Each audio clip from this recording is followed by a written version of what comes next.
Bonjour à tous, moi c'est Nicolas de Digital Yacht. Dans le webinaire d'aujourd'hui, je vais donc vous présenter les transpondeurs AIS de Digital Yacht. Et à la fin de ce webinaire, si vous avez des questions, vous pourrez donc activer vos micros ou bien poser des questions à travers le chat et je reviendrai sur toutes vos questions techniques ou commerciales que vous avez sur tous les transpondeurs AIS de Digital Yacht. Alors, afin de commencer, on va commencer par la gamme de transpondeurs AIS classe B. Et on va commencer par la catégorie AIT 1500, qui sont donc nos transpondeurs AIS les plus abordables. Donc l'AIT 1500, il existe en deux versions, la version NMEA 0183 et NMEA 2000. Donc il faut choisir entre les deux versions. Et la particularité de ce transpondeur AIS-là, c'est qu'il a une antenne GPS intégrée. Ce qui veut dire qu'à cause de l'antenne GPS qui est intégrée, sur des bateaux en bois ou en ferraille, ou bien de plus de 36-33 pieds, on va éviter d'installer l'AT 1500 dans ce bateau-là. Pourquoi? Parce qu'on sait dans un bateau de 33-36 pieds, mais minimum, on sait que le plafond il fait un contreplaqué un peu plus épais, et du coup la réception GPS va être mauvaise. Et afin de transmettre, donc un transpondeur AIS, il doit donc avoir sa propre antenne GPS et être connecté à une antenne VHF. Et si jamais il n'a pas une bonne réception GPS, un transpondeur AIS ne peut pas transmettre. Donc l'AT 1500, c'est donc le transpondeur AIS de chez Digital Yacht le plus abordable, avec donc une interface NMA 183 ou NMA 2000. Si jamais vous prenez la version NMA 2000, il est donc fourni directement avec un câble NMA 2000, pas besoin d'acheter un câble en plus. L'AT 1500 N2K, qui est la version avec le NMA 2000, il va directement s'auto-alimenter depuis le réseau NMA 2000. Donc, niveau installation, là, rien de plus simple. On va connecter le câble NMA 2000 de l'AT 1500 N2K sur le bus NMA 2000. Hop, il va être auto-alimenté. Et après, du coup, les cibles AIS et la position GPS seront transmises sur le réseau NMA 2000. Et donc, peu importe votre traceur, Garmin, Raymarine, Furuno, etc., toutes les cibles AIS apparaîtront sur votre traceur. Ou bien, si c'est un traceur en NMEA 183, dans ce cas, il faut l'AIT 1500 tout court qui est en version NMEA 0183. Enfin, donc, comme je vous dis, la particularité de l'AIT 1500, c'est donc son antenne GPS intégrée. Si vous voulez un AIS avec une antenne GPS externe, on va donc partir sur l'AIT 2000. Alors, l'AIT 2000, lui, il est fourni avec une antenne GPS externe, un champignon typique comme ça, qui fait GPS et GLONASS, avec un câble de 10 mètres. Donc, grâce à son antenne GPS externe, que ce soit un bateau de plus de 36 pieds ou bien en fer, en bois, etc., peu importe le type et la taille du bateau, l'AIT 2000 pourra fonctionner. De plus, pas besoin de faire un choix entre le NMEA 183 ou le NMEA 2000. L'AIT 2000 a directement une interface NMEA 183 et NMEA 2000 sur l'unité. Alors, comment configurer l'AIT 1500 ou l'AIT 2000? Les deux unités ont aussi un câble USB. Donc là, ils sont coupés parce que c'est des produits maquettes.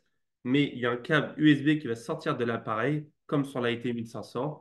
Et on va pouvoir connecter le câble USB à un ordinateur Windows ou Mac. Et grâce au logiciel Pro AIS2 qui est fourni avec notre transpondeur AIS, vous pourrez configurer le transpondeur AIS avec les données comme indicatif d'appel VHF, numéro MMSI, nom du bateau, les dimensions, etc. Donc ça, c'est pour tout ce qui va toucher donc aux appareils juste avec interface NMEA. Donc si jamais vous voulez recevoir les cibles AIS uniquement sur un traceur, un GPS lecteur de carte, en NMEA 183 ou en NMEA 2000, il vous faut donc soit le AIT 1500 ou le NMEA 2000. Et afin de vous aider dans votre choix, la grande différence, c'est par rapport bien évidemment au prix, mais aussi à l'antenne GPS. Si votre bateau fait moins de 33 pieds et en poly, en fibre, du coup, on peut partir sur le modèle AIT 1500. Si vous avez donc juste un bateau, par contre, qui est de plus de 33 pieds et que vous ne savez pas si votre traceur est en NMEA 2000 ou NMEA 183, alors dans ce cas, on vous recommande l'AIT 2000. Donc ça, c'est pour les AIS qui ont donc les interfaces NMEA. Maintenant, une gamme d'AIS qui est très populaire, maintenant aussi la gamme d'AIS avec interface Wi-Fi. Donc on a plusieurs modèles chez Digital Yacht, mais on va commencer par le modèle le plus basique qui est l'IISTX. Alors l'IISTX, comment ça fonctionne? C'est tout simple. Donc là, les câbles, encore une fois, c'est coupé, mais on va donc connecter le fil rouge et noir sur l'alimentation. Et lui, cet appareil-là, va donc créer un réseau Wi-Fi à bord.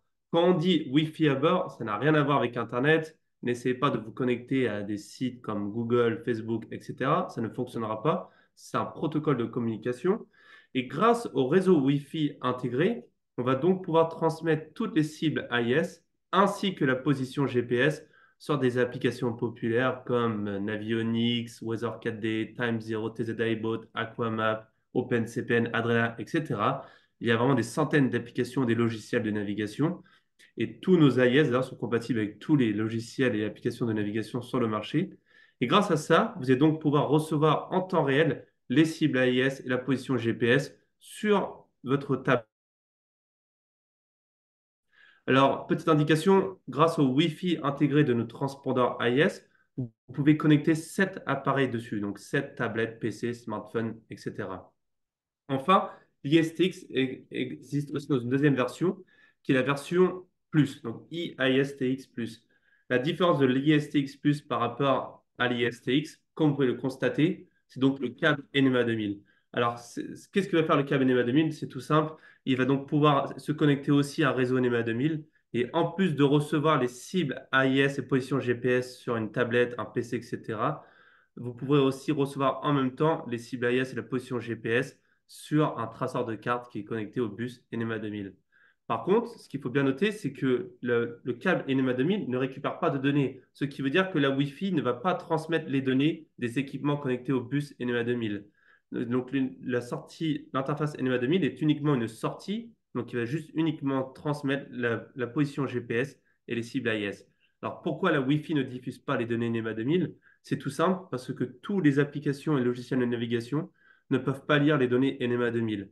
Tous les logiciels d'application peuvent lire uniquement les données NMA 183, qui est l'ancien standard. On en reviendra dessus tout à l'heure, pourquoi il faut le NMA 183. Donc, si jamais vous voulez recevoir les cibles AIS sur une tablette PC, il vous faut l'ISTX. Mais si en même temps vous voulez recevoir, en plus de la tablette, le PC, etc., sur un traceur en NMA 2000, alors il vous faut l'IISTX+. Ce qu'il faut aussi noter, c'est que tous nos AIS sont fournis avec une antenne GPS, soit interne avec l'AIT 1500 ou soit externe. Avec l'ISTX, c'est donc fourni qu'un petit champignon, qui est donc une antenne GPS et GLONASS et 10 mètres de câble. Donc peu importe le bateau et la taille du bateau, l'ISTX ou l'ISTX Plus fonctionnera avec n'importe quel type de bateau. Enfin, un modèle aussi très populaire en France, c'est donc le Nomade. Alors le Nomade, qu'on a sorti en 2016 déjà, on a sorti une nouvelle version en 2024 qui est le Nomade 2. Alors le Nomade, qu'est-ce que c'est? C'est aussi un transpondeur AIS avec Wi-Fi, USB alimenté, mais c'est un transpondeur AIS portable. Alors pourquoi et comment il est portable? Alors c'est un produit qu'on a fait déjà au départ pour ceux qui font les convoyages, pour les professionnels, etc. Or, aussi, ce qu'on a remarqué au fil des années, c'est que le nomade est très apprécié par les clients qui ont un petit bateau ou qui ne veulent pas se connecter en NMEA, qui ont juste une simple installation électronique à bord et qui veulent donc un transpondeur AIS simple et facile à installer et qui va directement se connecter à leur tablette, PC et autres. Alors, le nomade, au niveau de son installation, ce qui est unique sur cet appareil-là, c'est que d'une part, il va donc s'alimenter à travers l'interface USB. Donc, peu importe que vous avez une batterie de secours externe ou bien un PC portable ou une prise allume-cigare, bref, ça va donc donner l'alimentation au nomade. Enfin, le nomade, c'est qui est donc tous nos AIS sont fournis avec une antenne GPS, mais le nomade est fourni avec une antenne combo VHF et GPS. Car bien sûr, pour transmettre un transpondeur AIS doit avoir une antenne VHF. Donc le nomade est donc fourni avec cette antenne-là, qui est une antenne très spécifique. Vous avez là donc la partie VHF qui est dédiée aux fréquences AIS d'ailleurs, et ici la partie GPS. Donc en installant cette antenne double utilisation, qui est donc avec deux câbles, on va pouvoir connecter au nomade. Le nomade veut donc pouvoir recevoir sa position et transmettre aux autres bateaux le nomade, ouais, sa position, pardon. Donc le nomade, c'est un produit très simple à installer avec l'USB, donc c'est tout simple, on connecte l'antenne et c'est parti. Vous allez donc pouvoir diffuser toutes les cibles AIS après sur votre application ou logiciel de navigation de votre choix. Alors le nomade, je sais que je vais avoir des questions sur comment on réinitialise le numéro MSI, mais je vais revenir dessus après. On va d'abord expliquer le dernier produit qui est l'AIT 5000. Donc le Nomade, comme je disais, il est aussi fourni qu'une antenne VHF. Donc maintenant, une des questions qui se pose, c'est si jamais vous ne voulez pas installer une antenne VHF dédiée et que vous voulez utiliser un splitter. Donc chez Digital Yacht, on fait des splitters séparés, des accessoires, comme le SPL 2000 par exemple, qui est donc un splitter répartiteur d'antenne VHF certifié zéro perte. Donc tous nos splitters, ou bien en français répartiteurs d'antenne VHF, sont certifiés zéro perte, ce qui veut dire qu'il n'y aura pas de problème. Et même en cas de problème électrique à bord, le splitter va continuer à faire fonctionner la radio VHF en priorité. Donc ça, les splitters, donc soit l'antenne, soit un splitter, soit l'antenne VHF pour qu'un transpondeur AIS fonctionne.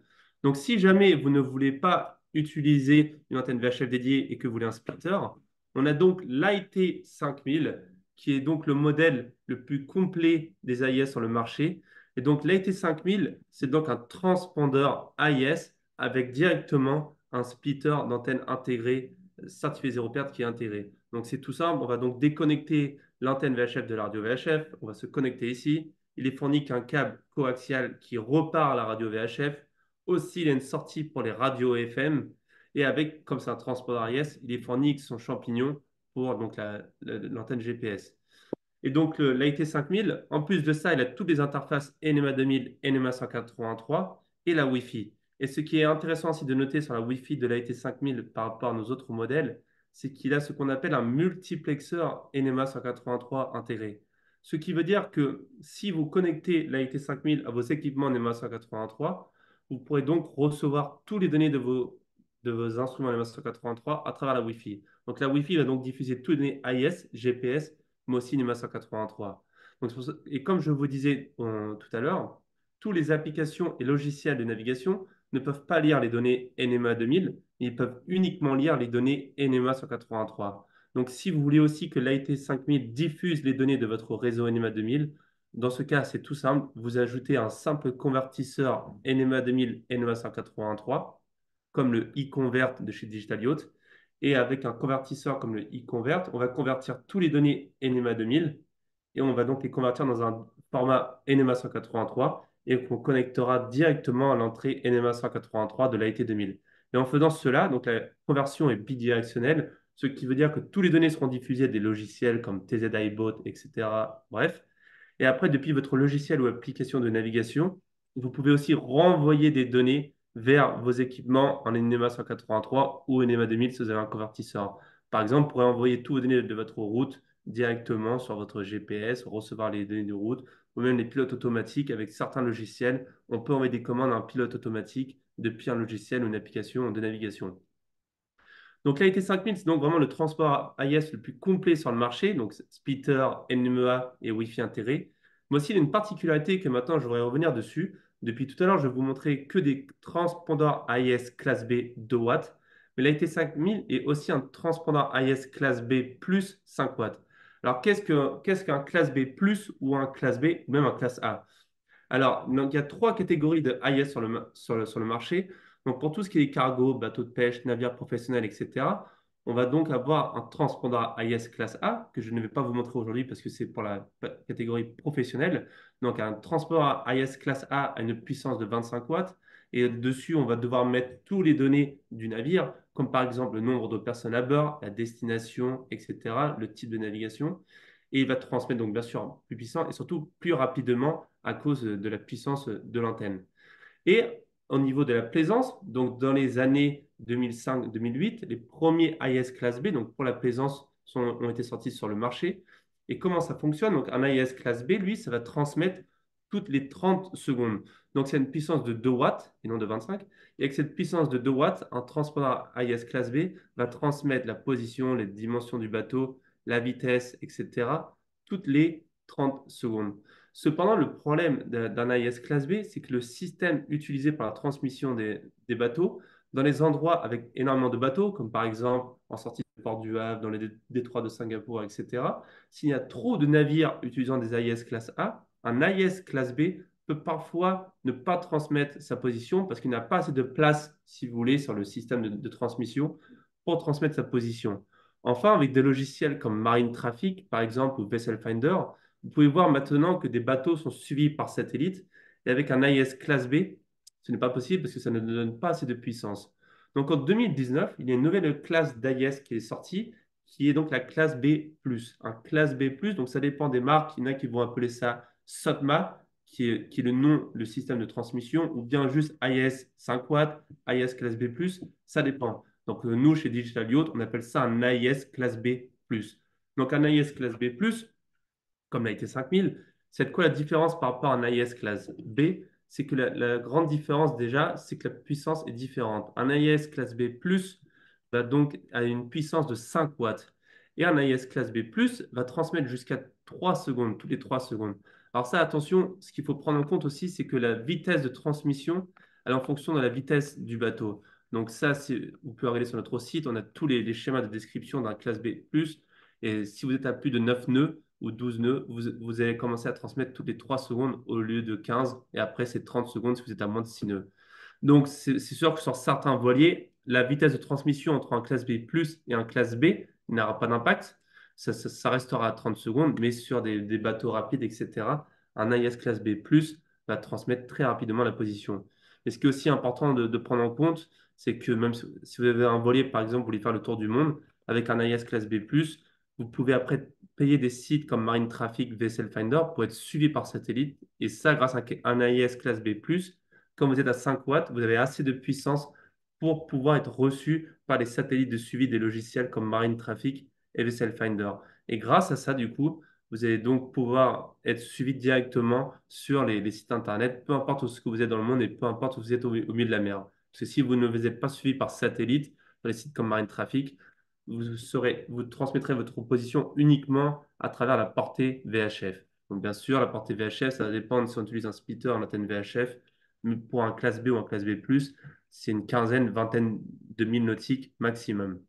Donc, au niveau des classes B+, comme je vous disais, chez Digital Yacht, on a deux modèles. On a donc l'AIT 5000, qui est donc le transport AIS classe B+, le plus complet sur le marché. Mais aussi l'AIT 2000, il existe aussi dans une version spécifique, qui est donc l'AIT 2500. Donc, il ressemble exactement à la même chose qu'à l'AIT 2000. La seule différenciation, c'est que l'AIT 2500 est un transpondeur AIS classe B+, et c'est non un transpondeur AIS classe B. Donc, c'est à peu près tout pour les transpondeurs AIS de chez Digital Yacht. Ce qu'il faut vraiment prendre en compte, la première des choses, c'est de savoir où c'est que vous voulez diffuser les cibles AIS. Donc, comme je disais au départ, si c'est uniquement sur un transpondeur, sur un traceur en NMEA, alors on vous recommande le AIT 1500 ou l'AIT 2000. Et ce sera en fonction de la taille et le type du bateau où vous choisirez entre l'AIT 2000 ou l'AIT 1500. Mais si vous voulez après juste recevoir les cibles AIS sur une tablette, etc. Alors, on va donc parler de l'IISTX. Cependant, si vous voulez en plus recevoir sur votre traceur NMA 2000 en plus de votre tablette, on va vous recommander l'ISTX+. Enfin, si vous voulez vraiment le modèle le plus complet et que vous voulez recevoir vos cibles AIS sur votre traceur, sur votre tablette, mais en même temps récupérer tous vos données NMEA de vos girouettes, sondes de profondeur, etc. et les diffuser sur vos logiciels et applications de navigation, alors, on va partir sur l'AET 5000. Et enfin, bien sûr, le dernier point à prendre en compte sur l'AET 5000 par rapport aux autres modèles, comme je vous disais, c'est que celui-ci a donc un splitter d'antenne intégré certifié 0 Hz, ce qui va donc faciliter l'installation. Donc voilà au niveau des transpondeurs AIS chez Digital Yacht. J'espère avoir été assez clair. On peut voir sur notre site digitalyacht.fr dans la catégorie transpondeurs AIS tous nos modèles. Nous avons aussi des packages. Donc, comme je vous disais que le Nomad 2, c'est fourni qu'une antenne combo GPS et VHF. Parce que dans tous les cas, tous nos transpondeurs AIS sont fournis avec juste l'antenne GPS. Mais pour certains modèles comme l'AT 2000 et l'ISTX+, on fait des packs avec l'antenne GV30. Donc, cette antenne GV30 qui est une antenne combo GPS et VHF. Ça évite à votre client ou pour vous-même d'avoir un splitter ou une autre antenne VHF. Vous pouvez utiliser cette antenne VHF-là qui est intégrée à l'antenne GPS qui facilite l'installation des appareils. Alors, en parlant de l'installation des appareils, je vous ai expliqué au départ de ce webinaire que la configuration de nos transpondeurs AIS avec interface USB comme l'AIT 1500 ou l'AIT 2000 se fait à travers l'USB et avec un logiciel qui s'appelle Pro AIS 2 qui est disponible sur PC Windows et Mac. C'est un logiciel gratuit, bien évidemment. Par contre, pour nos modèles comme l'IISTX ou l'AIT 5000 ou le Nomad 2, ces modèles-là ils n'ont pas besoin de logiciel, ils ont leur propre interface web. Alors, qu'est-ce que c'est une interface web? Quand on se connecte au Wi-Fi de nos appareils avec Wi-Fi, comme le Nomad ISTX ou AIT 5000, il crée donc un réseau Wi-Fi qui ne donne pas de données Internet. Après, vous allez donc pouvoir ouvrir une page comme Google Chrome, Safari, Mozilla, peu importe, Internet Explorer. Bien que cette page-là vous dira que vous n'avez pas de connexion Internet, c'est pas grave. Dans la barre tout en haut, là où on tape les noms des sites Internet, vous allez taper l'adresse de l'appareil. Donc, par exemple, c'est l'ISTX, c'est istx.local, ou bien nomad2.local, ou bien IT5000.local, ou bien directement l'adresse IP, qui est la même pour tous nos appareils, qui est 192.168.1.1. Donc, quand dans la barre de recherche tout en haut, vous allez taper 192.168.1.1, après s'être connecté au Wi-Fi du transpondeur IS, vous allez accéder directement à une belle interface qui va vous permettre de faire toute la configuration de l'appareil, comme le nom du bateau, MMSI, etc. Mais aussi, vous pouvez mettre en mode silence si vous voulez stopper la transmission AIS, parce que ça, on nous demande souvent pour les gens qui font le tour du monde dans certains endroits du globe, ils ne veulent pas transmettre leur position.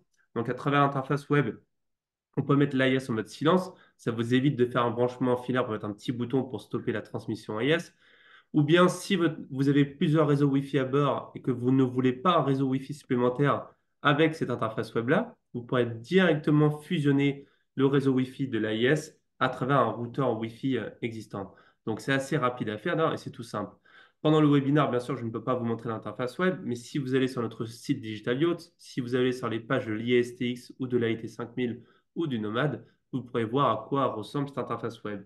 Et ce qui est intéressant avec l'interface web par rapport à un logiciel comme ProIS2, c'est que d'une part, on n'a pas besoin de logiciels, parce que des logiciels, il faut soit les installer, ou bien il faut un lecteur CD, même si maintenant on peut télécharger le logiciel, etc. Pas besoin de s'embêter en prenant un PC à bord pour configurer l'AIS. Avec l'interface web, vous pouvez y accéder à travers n'importe quel appareil, que ce soit un téléphone mobile, une tablette, un PC portable, même une Smart TV, etc. Donc vraiment, cette interface web, c'est accessible depuis n'importe quel navigateur web sur n'importe quel appareil mobile. Vous pouvez facilement configurer les transports AIS avec Wi-Fi.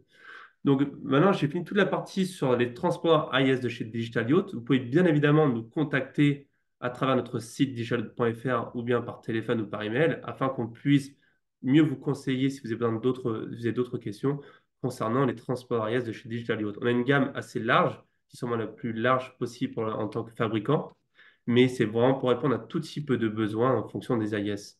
Donc maintenant, pour tous ceux qui sont présents durant le webinaire, je vais vous laisser afin que vous pouvez poser toutes vos questions sur les transpondeurs AIS. Vous pouvez donc activer votre micro ou bien directement poser les questions à travers le chat. Bonjour Nicolas, moi j'ai une question.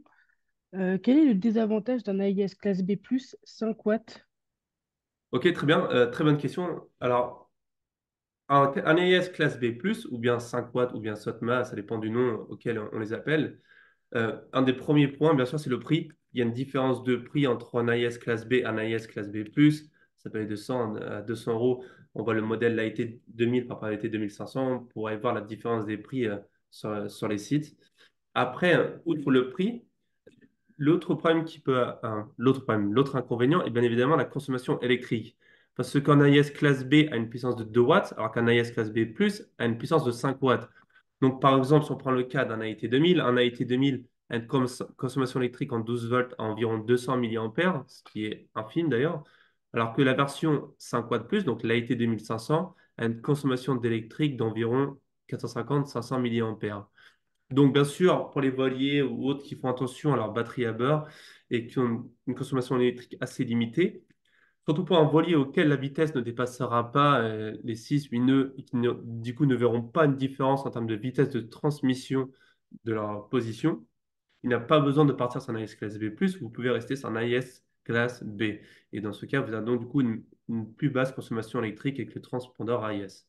Donc voilà les deux inconvénients, c'est donc le prix et la consommation électrique, qui n'est pas très différente d'ailleurs. Alors, j'ai reçu une question de Thomas. Je ne comprends pas comment on peut se connecter à l'interface web si on n'a pas Internet. Très bonne question. C'est vrai que quand on parle d'interface Wi-Fi, comme le Nomad, l'IT5000 et la ISTX, c'est une interface Wi-Fi. Quand on pense à la Wi-Fi, on pense automatiquement à Internet. Alors, ce n'est pas le cas. La Wi-Fi, c'est comme le Bluetooth ou l'USB. Et en fait, si vous avez un routeur à la maison, une box Orange, SCPA, etc., si vous n'avez pas Internet parce que le câble fil ne fonctionne pas ou bien il y a un problème proche de chez vous, vous pouvez toujours accéder aux données de votre routeur. Et c'est la même chose à la maison. Vous ouvrez une page Google Chrome, Safari, etc. Même si vous n'avez pas Internet, Google Chrome, par exemple, vous dira vous n'êtes pas connecté à un navigateur, vous n'êtes pas connecté à Internet, c'est pas grave.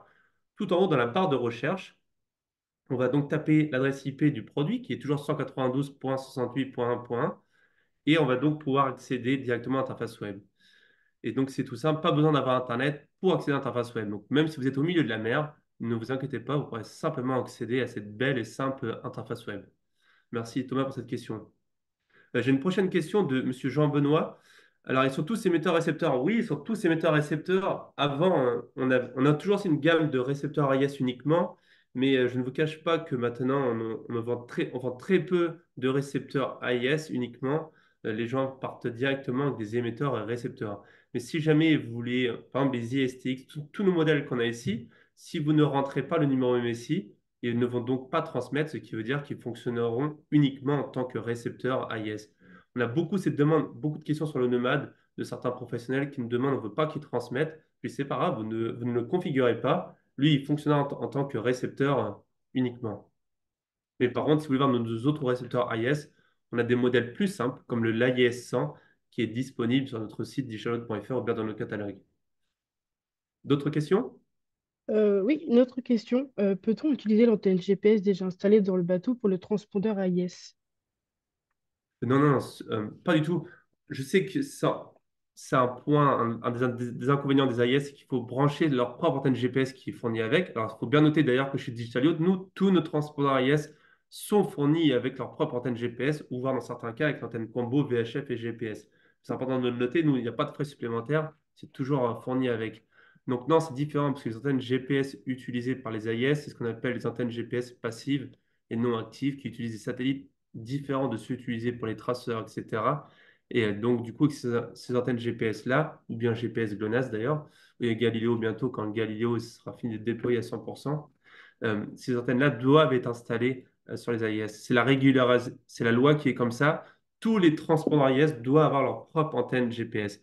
Ils ne peuvent pas récupérer la position GPS à travers une entrée NMEA ou quoi que ce soit. Non, c'est impossible. Si l'antenne GPS n'est pas connectée au connecteur GPS, dans ce cas, il ne pourra pas transmettre sa position. D'autres questions? Oui, bonjour. Moi, j'aurais une question. Comment je peux vérifier si le transpondeur AIS transmet bien une fois l'installation finie? Plusieurs choses à faire. Déjà, la première chose la plus simple, à travers le logiciel ProIS2 pour les transports AIS comme l'AIT 1500 ou l'AIT 2000, ou bien à travers l'interface web de l'ISTX Nomad ou l'AIT 5000, vous avez une partie qui est statut ou bien diagnostic sur ProIS2. À travers cette partie-là, vous pouvez voir sur le site internet d'ailleurs à quoi ça ressemble, vous pourrez voir si tout fonctionne bien. Il y a une série de 5 indicateurs qui va se mettre soit au vert, soit au rouge. Comme d'abord, est-ce que le numéro MSI est valide? Donc, si le numéro MSI est bon, on va passer en vert. Après, sur l'antenne VHF, est-ce que l'antenne VHF est correcte? Oui ou non? Est-ce que l'AIS a bien reçu la position GPS? Est-ce qu'il transmet bien, etc. Donc, grâce à la partie diagnostic ou statut, vous pourrez donc vraiment voir qu'est-ce qui se passe avec l'AIS s'il transmet bien. Et aussi, il y a un petit compteur où s'écrit RX et TX, cette même page-là. Ce compteur-là va indiquer le nombre de fois qu'il a reçu des cibles AIS, mais aussi qu'il a transmis sa position depuis que vous avez ouvert le logiciel ou bien son interface web. Et si vous voulez plus de détails, d'ailleurs, on peut aussi voir le taux VSWR, qui est le taux d'onde stationnaire de l'antenne VHF. Si le taux est autour de 1 sur 1, 1 sur 2, etc., c'est donc dire que l'antenne VHF a une très bonne portée et a une très bonne transmission en réception AIS. Vous pouvez aussi voir en dessous, vous avez un graphique sur la réception GPS. On peut voir si l'antenne GPS que vous avez installée, elle reçoit bien la position. Parce que par exemple, sur certains bateaux en poli, je sais que beaucoup de clients vont enlever le pied de nos antennes GPS et juste installer l'antenne à plat sous le pont afin de ne pas s'embêter à retirer le câble pour mettre en extérieur. Donc ça, sur certains bateaux, c'est possible. Bien évidemment, c'est pas conseillé d'avoir une antenne GPS en intérieur, mais c'est possible. Et si vous voulez vérifier que l'antenne GPS reçoit bien, à travers l'interface web ou ProIS2, vous pouvez vérifier que tout est bon. Et si jamais d'ailleurs vous avez une question technique, vous pensez que l'AIS ne transmet pas, vous pouvez toujours envoyer ces captures d'écran de ProIS2 ou de bien de l'interface web à nous, au Digital Yacht. On peut vérifier si tout est bon. Enfin, la deuxième chose à bien vérifier si vous transmettez bien, c'est avec le bateau d'un voisin, etc. Si le bateau a une radio VHF avec AIS ou bien un récepteur AIS, vérifiez si vous émettez bien. C'est la meilleure des façons. Et ce qu'il ne faut pas oublier, c'est qu'un AIS, quand le bateau ne navigue pas, il va transmettre sa position une fois toutes les 5 minutes et non toutes les 30 ou 3 secondes. Merci pour cette question. Oui, parfois j'ai des clients qui, pour vérifier s'ils transmettent bien, ils utilisent des sites type Marine Traffic. C'est fiable ou pas? Non, mais Mind Traffic, Vessel Finder, IS Lab, etc., il y a beaucoup de sites internet. C'est des super sites, ça, j'ai pas le contraire. Ce qu'il faut, mais c'est des sites qui ont au départ été faits d'ailleurs pour les classes A, donc pour le suivi, le tracking des cargos, etc. Quand les AIS classe B ont été ajoutés sur les sites comme Marine Traffic, c'est bien, mais c'est basé sur les stations terrestres AIS. Donc quand vous êtes sur Marine Traffic ou Vessel Finder, vous pouvez aller dans les filtres et vous pouvez désactiver tous les bateaux et juste afficher les stations terrestres, base stations ou bref, vous verrez ça dans les filtres. Et ça vous donne à quoi ça ressemble la carte des stations terrestres. Donc, le problème des sites comme Marine Traffic, c'est qu'il y a certains endroits où, par exemple, les stations terrestres ne fonctionnent pas, ou bien il n'y en a pas. Donc, il y a beaucoup de zones blanches sur Terre, et même en France, par exemple, dans le sud de la France, je sais qu'il y a des endroits où il y a des zones blanches au niveau de la réception AIS à travers Marine Traffic. Et donc, c'est pour ça qu'on va avoir des clients qui vont se dire, tiens, j'apparais pas sur Marine Traffic, donc c'est que l'AIS ne transmet pas. Non, c'est pas le plus fiable, parce qu'en plus de ça, il faut, quand vous êtes dans un nouveau numéro MSC, un nouveau bateau, enfin, un AIS qui commence à transmettre, il faut tout d'abord que vous soyez reçu par une station terrestre AIS. Une fois que la station terrestre AIS vous a reçu, il faut qu'elle envoie tous les données au serveur du site internet, là qu'après vous apparaissez sur le site. Donc d'ailleurs, on vous conseille toujours de créer votre compte sur Marine Traffic ou Vessel Finder pour renseigner tous les coordonnées de votre bateau. Mais après ça, si vous ne voyez toujours pas apparaître, vérifiez, comme je disais tout à l'heure, en, en désactivant tous les bateaux et en affichant juste le filtre des stations terrestres. Et avec le filtre des stations terrestres, vous pourrez voir en fonction de là où c'est que vous êtes, si vous êtes proche d'une station terrestre ou pas, et surtout si elle est allumée et sa portée. En cliquant sur le signe d'une station terrestre, donc sur Marine Traffic, c'est comme un triangle à l'envers, une station terrestre, sur soit rouge, orange ou vert. En cliquant dessus, vous pourrez voir la portée de la station terrestre et grâce à cette portée-là, vous pourrez voir si vous pouvez être reçu ou pas par la station terrestre. Donc non, Marine Traffic, c'est un complément, si vous voulez, un accessoire, mais ce n'est pas un site 100% fiable pour le suivi des AIS classe B ou B+. Et si vous avez un AIS classe B+, d'ailleurs, comme je vous disais, vous pouvez payer les sites comme Marine Traffic ou Vessel Finder pour être suivi à travers leur satellite. Bon à savoir, merci. J'ai une question. Si mon client a un traceur avec Wi-Fi, est-ce qu'il peut recevoir les cibles AIS grâce à la Wi-Fi? Alors, j'aimerais bien, mais non, c'est impossible. Alors ça, c'est pas nous qui décidons. Malheureusement, c'est vrai qu'il y a de plus en plus de traceurs, Garmin, Raymarine, BNG, etc., qui ont des réseaux Wi-Fi intégrés. Les réseaux Wi-Fi sont même sur certains traceurs, on peut écouter des musiques, se connecter à Internet, etc. Mais pour tout ce qui touche aux données de navigation, tous les traceurs, peu importe les marques, Garmin, Raymarine, etc., ils ne peuvent recevoir uniquement les cibles AIS, position GPS, etc., à travers le NMEA. Donc, que ce soit en filaire en 1983 ou bien à travers un réseau NMA 2000, les traceurs vont recevoir uniquement les données de navigation à travers le filaire en 1983-2000. Donc, non, même si vous essayez de fusionner le réseau Wi-Fi de nos AIS à un réseau Wi-Fi d'un Garmin ou quoi que ce soit, non, ça ne fonctionnera pas. Les cibles AIS et autres n'apparaîtront pas sur un traceur. C'est sûr que ça aurait été bien, mais non, ce n'est malheureusement pas possible. Et ça, c'est une limitation des traceurs. D'autres questions? Oui, une autre question. Comment ça se passe du coup pour réinitialiser le MMSI sur vos modèles avec Wi-Fi comme le Nomad par exemple? Alors, tout ce qui touche à la réinitialisation MMSI, ça a toujours été un sujet où plusieurs versions existent. Et nous, on sait par rapport à la loi, c'est qu'en Europe, un client particulier a le droit de réinitialiser lui-même son numéro MMSI, ce qui est strictement interdit aux États-Unis et au Canada, au cas où il y a des personnes du continent nord-américain qui nous écoutent. Au Canada, aux États-Unis, même par la configuration d'un numéro MMSI, etc., ça ne peut être fait uniquement par un revendeur ou installateur certifié par le fabricant du transport AIS. Donc bref, non, un AIS, ça peut être réinitialisé par le client. Alors certaines marques qu'on paye ou pas, nous, c'est gratuit la réinitialisation. Donc tout ce qu'on demande, c'est une facture d'achat du produit afin qu'on puisse suivre que c'est un produit valide et qui n'a pas été dérobé, par exemple. Une fois qu'on a la facture d'achat de l'appareil, on vous envoie soit un logiciel pour nos AIS avec USB, comme l'AIT 1500 ou l'AIT 2000. Donc ces logiciels-là, ça s'installe directement sur un logiciel Windows et hop, on clique sur Reset et c'est fait. Mais pour les appareils qui ont la Wi-Fi, comme l'AIT 5000, ISTX ou le Nomad, c'est encore plus simple. En fait, ce qu'on vous demande, c'est tout simple. On vous demande le nom du réseau Wi-Fi créé par défaut. Par exemple, c'est AT5000-6D45C. Parce que chaque réseau Wi-Fi de nos appareils est unique. Ils ont tous un nom unique, comme les box à la maison. Euh, on vous demande le nom du réseau Wi-Fi créé, on vous donne un code unique. Et ce code unique, on le rentre à travers l'interface web dans le nom du bateau et ça va réinitialiser totalement l'appareil. Et ce code, il peut utiliser autant de fois que vous voulez sur votre appareil. Donc, si vous avez un nomade, que vous faites par exemple des convoyages et que vous voulez le réinitialiser après chaque livraison, hop, vous arrivez dans un bateau, vous posez le nomade, vous le configurez avec le numéro MMSI du bateau que vous faites la livraison. À la fin de votre mission, vous connectez à l'interface web avec le code qu'on vous a transmis auparavant, vous pouvez le réinitialiser et voilà, l'AIS est réinitialisé. D'autres questions? J'ai une dernière question. Doit-on toujours recommander un split? Très bonne question. Alors ça, c'est un peu euh, la question qu'on nous pose assez souvent. Bon, bien sûr, antenne VHF dédiée ou bien splitter, répartie d'antenne. Bon, ça, il y a toujours les deux versions qui s'opposent. Il y a plusieurs facteurs à prendre en compte. D'une part, le coût.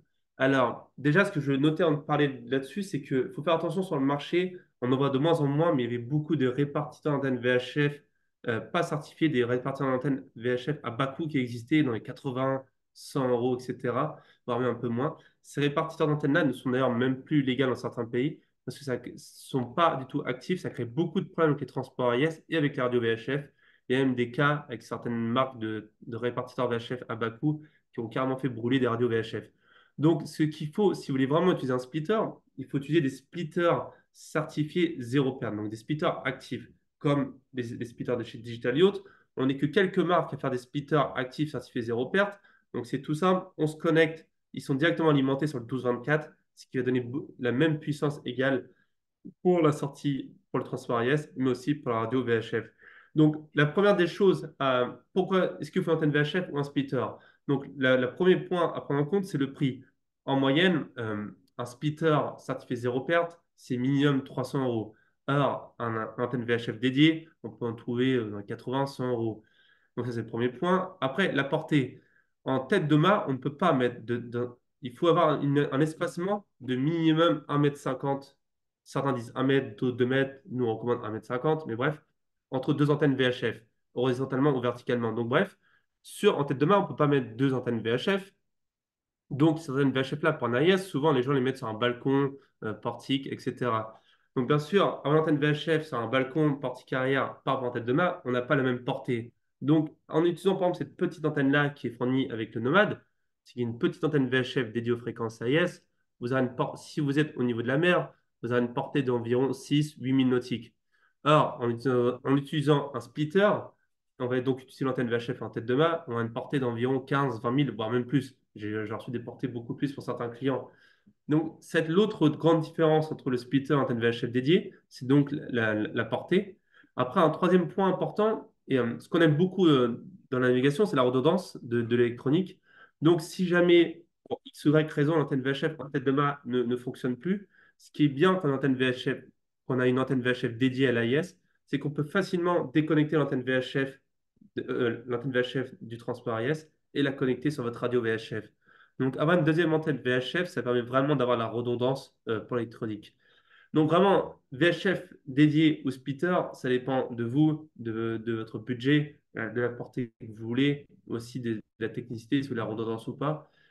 Moi, je pense qu'une antenne VHF dédiée, que ce soit une petite antenne comme ça ou une antenne un peu plus grande, bref, sur un portique balcon arrière, vous donne une portée suffisante. Pour un transpondeur AIS, c'est pas comme une radio VHF, on n'a pas besoin de recevoir jusqu'à 30 000 ou autre. On veut aussi du local. Si on reçoit 5-6 000 nautiques, les cibles autour de nous, c'est largement suffisant pour notre navigation. Donc voilà les trois facteurs entre antenne VHF ou speeder. Je sais, je ne réponds pas si c'est l'un ou l'autre qu'on choisit. C'est vraiment en fonction de ces trois facteurs-là que je recommande certaines VHF ou splitter. Est-ce que vous D'accord, avez... merci, merci pour vos informations. Avec plaisir. Est-ce que vous avez d'autres questions?